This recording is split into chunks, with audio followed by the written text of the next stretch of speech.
Mainly force, turning force, centre of gravity, uniform circular motion. अब ये वाला जो चैप्टर है इसमें बोर्ड से क्वेश्चन बनते हैं, पर मेनली न्यूमेरिकल्स बनते हैं और थोड़ा फॉर्मूला बेस्ड बन जाते हैं। डेफिनेशन वाइज या थ्योरेटिकल वाइज आता है पर बहुत ज़्यादा नहीं आएगा क्योंकि ये इजी चैप्टर होता है। अब फोर्स हमने पहले भी पढ़ा था, तो फोर्स क्या होता है? फोर्स एक तरीके से वो चीज़ जिसकी वजह से कोई भी ऑब्जेक्ट अपना शेप चेंज कर दे, अपना साइज़ चेंज कर दे या अपना डायरेक्शन बदल दे। किसी भी चीज़ में या तो हम पुश करें उसे या उसे पुल करें। जब भी ऐसा कोई भी मोशन अप्लाई हो, या तो पुश या फिर पुल करने की वजह से कोई भी बॉडी में चेंज आए, उसकी शेप में, उसके साइज़ में, उसके डायरेक्शन में, ये किसी भी तरीके का चेंज आए तो वो क्या कहलाएगा? या अगर वो बॉडी रेस्ट में है, मोशन में शुरू हो जाए, या वो बॉडी मोशन में थी रेस्ट में आ जाए, तो वो क्या कहलाएगा? वो फोर्स कहलाएगा। वो फोर्स है। और फोर्स यूजुअली डिनोट हम किससे करते हैं? कैपिटल एफ से डिनोट करते हैं। हाँ, और हमेशा जब भी फोर्स अप्लाई होता है तो ज़रूरी नहीं है कि उसकी वजह से ऑब्जेक्ट मूव करे। फॉर एग्ज़ाम्पल, अगर आप जो है दीवार पे फोर्स लगा रहे हो तो ऐसा तो है नहीं दीवार हट जाएगी। उस टाइम पे क्या हो रहा है? वर्क डन ज़ीरो हो जा रहा है, काम कुछ नहीं हुआ, ऑब्जेक्ट मूव नहीं कर रहा है पर फोर्स लग रहा है। तो ऑप्शन में ऐसी चीज़ें आ सकती हैं कि force always tends to move object, तो ये गलत है। हमेशा ऐसा नहीं होगा कि फोर्स लग रहा है तो ऑब्जेक्ट भी मूव करेगा।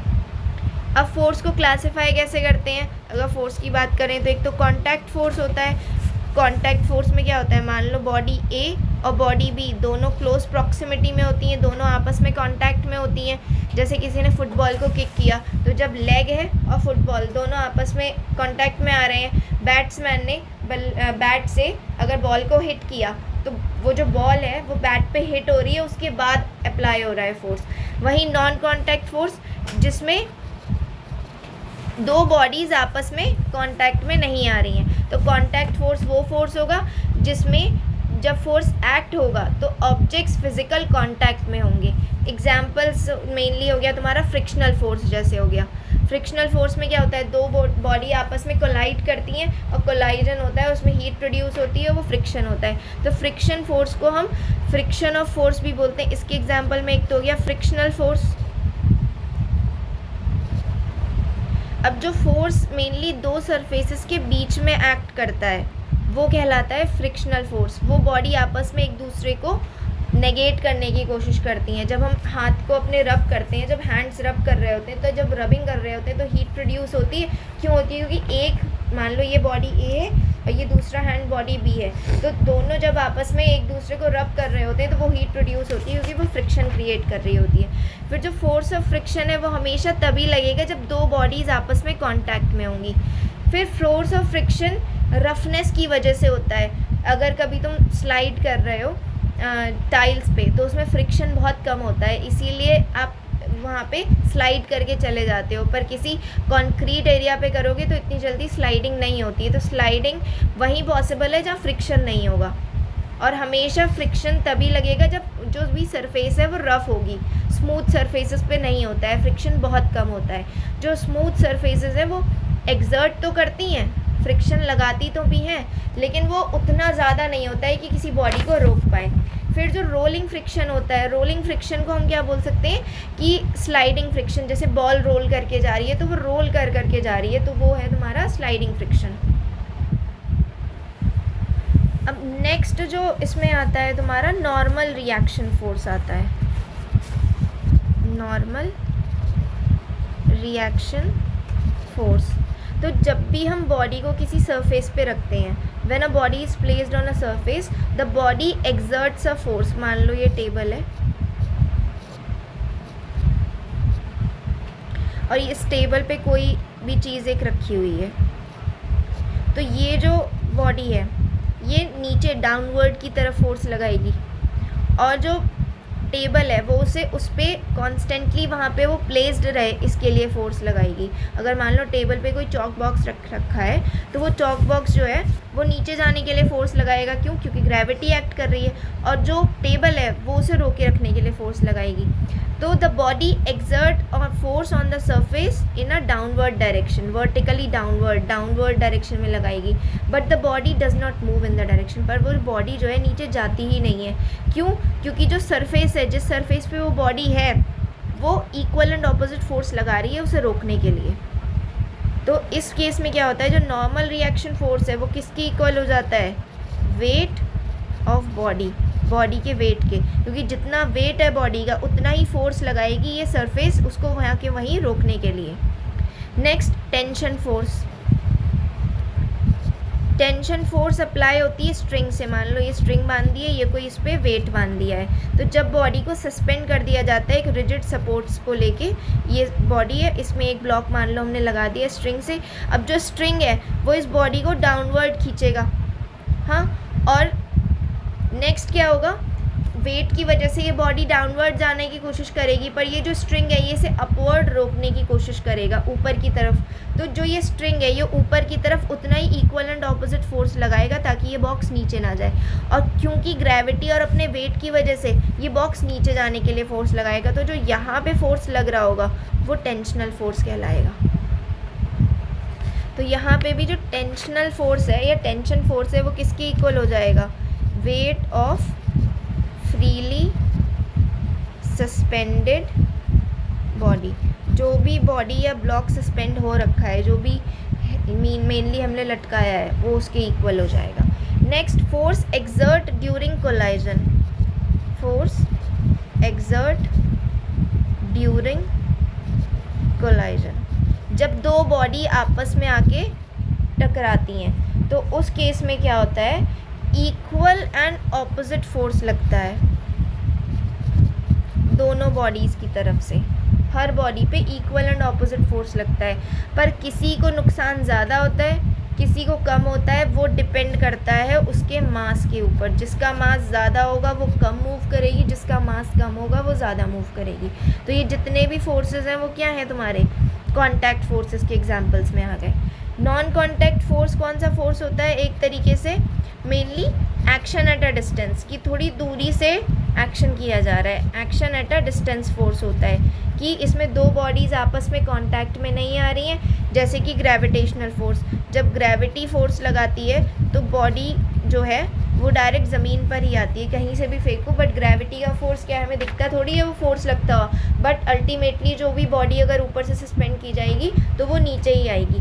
फिर मैग्नेटिक फोर्स, तो जो मैग्नेटिक फील्ड्स निकलती हैं वो हमें दिखती थोड़ी हैं, बट क्या है, अगर मैग्नेट के पास कोई दूसरा मैग्नेट लेके आओगे तो वो फोर्स एक्सर्ट करेगा, वो मैग्नेट अपनी तरफ अट्रैक्ट करेगा। अनलाइक पोल्स अट्रैक्ट करते हैं, लाइक पोल्स रेपेल करते हैं। तो यहाँ पे भी क्या हो रहा है, एक तरीके से बिना किसी कांटेक्ट में आए वो फोर्स लग रहा है। इलेक्ट्रोस्टैटिक फोर्स, वही कॉम्ब वाला एग्जाम्पल जिसमें कॉम्ब को रब करो हेयर्स पे तो वो पेजेस चिपकते हैं। तो इलेक्ट्रोस्टैटिक फोर्स में क्या हो रहा है, चार्ज डेवलप हो जा रहे हैं। जब चार्ज डेवलप हो जा रहे हैं, कहीं पॉजिटिव डेवलप हो रहा है, कहीं नेगेटिव डेवलपमेंट हो रहा है, उसकी वजह से क्या हो रहा है कि फोर्स तो एक्सर्ट हो रहा है, चीज़ साथ में भी आ रही है, अट्रैक्ट भी हो रही है, बट कॉन्टैक्ट में नहीं है। तो जनरल कैरेक्टरिस्टिक्स अगर नॉन कॉन्टैक्ट फोर्स की अगर देखें तो क्या होगी कि एक तो क्या है, जो मैग्नीट्यूड है उसका, मैग्नीट्यूड का मतलब कि डिस्टेंस, की कितने डिस्टेंस से वो फोर्स लग रहा है, मैग्नीट्यूड कह लो या उसकी स्ट्रेंथ कह लो, कि कोई नॉन कॉन्टैक्ट फोर्स कितना ज़्यादा एक तरीके से स्ट्रॉन्ग होगा या वीक होगा, वो उसका डिपेंड करेगा एक तो नेचर ऑफ सोर्स की, कहाँ से वो लग रहा है, कितने डिस्टेंस से लग रहा है, और दूसरा दोनों ऑब्जेक्ट के बीच में, एक तो सोर्स कहाँ है कि उसका सोर्स कहाँ से आ रहा है, दूसरा डिस्टेंस की सेपरेशन का, कि कितना डिस्टेंस है दोनों ऑब्जेक्ट्स के बीच में। जितनी ज़्यादा स्ट्रॉन्ग होगी, स्ट्रॉन्गर द फील्ड, जितनी ज़्यादा स्ट्रॉन्गर फील्ड होगी मैग्नेट की, जितनी ज़्यादा मैग्नेटिक फील्ड ज़्यादा होगी उतना ज़्यादा फोर्स लगेगा, जितनी कम होगी उतनी कम बॉडी अट्रैक्ट करेगी। थर्ड पॉइंट, जितना सेपरेशन होगा, ग्रेटर द सेपरेशन बॉडी के बीच में, उतना ही कम मैग्नीट्यूड होगा, स्मॉलर द स्ट्रेंथ, स्ट्रेंथ उतनी कम हो जाएगी। अब आती हैं यूनिट्स ऑफ फोर्स। अगर हम यूनिट्स ऑफ फोर्स की बात करें तो एसआई यूनिट जो होती है वो न्यूटन होती है, क्लास 9th में भी पढ़ा था, और ये डेरिवेशन भी पढ़ा था कि 1 न्यूटन इक्वल्स टू 10⁵ डाइन, ये भी पढ़ा था। अब डेरिवेशन निकलता कैसे, ये कभी कभी बोर्ड्स में पूछ लेते हैं। तो 1 न्यूटन क्या होता है? 1 न्यूटन का मतलब है कि 1 किलोग्राम इंटू 1 मीटर पर सेकेंड स्क्वायर। ठीक, अब CGS यूनिट की अगर हम बात करें तो CGS यूनिट जो होती है फोर्स की, वो डाइन होती है, और 1 डाइन इक्वल्स टू होता है 1 gram into 1 centimetre per second square. अब अगर हम इसका रिलेशनशिप निकालें, relationship between newton and dyne, तो इसलिए क्या करेंगे, 1 न्यूटन इक्वल्स टू क्या है, 1 किलोग्राम इंटू 1 मीटर पर सेकेंड स्क्वायर। जब भी कोई चीज़ माइनस में लगी होती है दैट मीन्स अपॉन में थी, मैथ्स में किया था पिछले साल। नेक्स्ट क्या हो जाएगा, अब किलोग्राम को चेंज करेंगे ग्राम्स में तो ये कितना हो जाएगा 1000 ग्राम्स। मीटर को चेंज करेंगे सेंटीमीटर में तो 1 मीटर इक्वल्स टू 100 सेंटीमीटर होता है। नेक्स्ट इसकी इससे मल्टीप्लाई करेंगे तो ये कितने हो गए, 1 lakh gram centimetre per second square. अब इसको मैं 10⁵ लिख सकती हूँ, gram centimetre per second square, और डाइन की यूनिट क्या होती है 1 ग्राम सेंटीमीटर पर स्क्वायर, तो इसको क्या लिख सकती हूँ मैं, 1 न्यूटन इक्वल्स टू 10⁵ डाइन इसकी जगह पे। कोई दिक्कत इतने में? नेक्स्ट इसी तरीके से अगर हम ग्रेविटेशनल यूनिट्स की बात करें, ग्रेविटेशनल यूनिट्स ऑफ फोर्स, तो ग्रेविटेशनल यूनिट ऑफ फोर्स क्या होती है कि दैट फोर्स, वो फोर्स जिसकी वजह से जो क्या प्रोड्यूस करे, प्रोड्यूस एन एक्सेलरेशन। एक्सेलरेशन एक तरीके से मूवमेंट। एक्सेलरेशन किसके इक्वल, जो एक्सेलरेशन किसकी वजह से आ रहा है, ग्रेविटी की वजह से आ रहा है। जब 1 यूनिट मास की ग्रेविटी है, अगर 1 यूनिट मास की ग्रेविटी में जो एक्सेलरेशन आ रहा है, that force which produces an acceleration, और वो एक्सेलरेशन किसके इक्वल हो, जो ग्रेविटी का एक्सेलरेशन है उसके, जब बॉडी का मास 1 यूनिट हो। तो ग्राम फोर्स मेनली क्या होता है, gram weight, kilogram force, kilogram. अब ग्राम फोर्स को अगर डिफाइन करोगे तो ग्राम फोर्स का मतलब क्या है कि 1 ग्राम के मास में 981 सेंटीमीटर का एक्सेलरेशन आ जाए। 1 ग्राम फोर्स का मतलब ये है कि 981 सेंटीमीटर पर स्क्वायर का एक्सेलरेशन आए जब बॉडी का मास 1 ग्राम है। 1 किलोग्राम फोर्स के केस में क्या है, 1 kgf का मतलब क्या है कि 1 किलोग्राम मास का अगर है बॉडी का तो उसमें 9.81 मीटर पर सेकेंड स्क्वायर का एक्सेलरेशन प्रोड्यूस होगा, तो 1 किलोग्राम फोर्स। वहीं अगर 981 सेंटीमीटर पर सेकेंड स्क्वायर का एक्सेलरेशन मूवमेंट प्रोड्यूस हो रहा है 1 ग्राम बॉडी पे, तो वो ग्राम फोर्स है।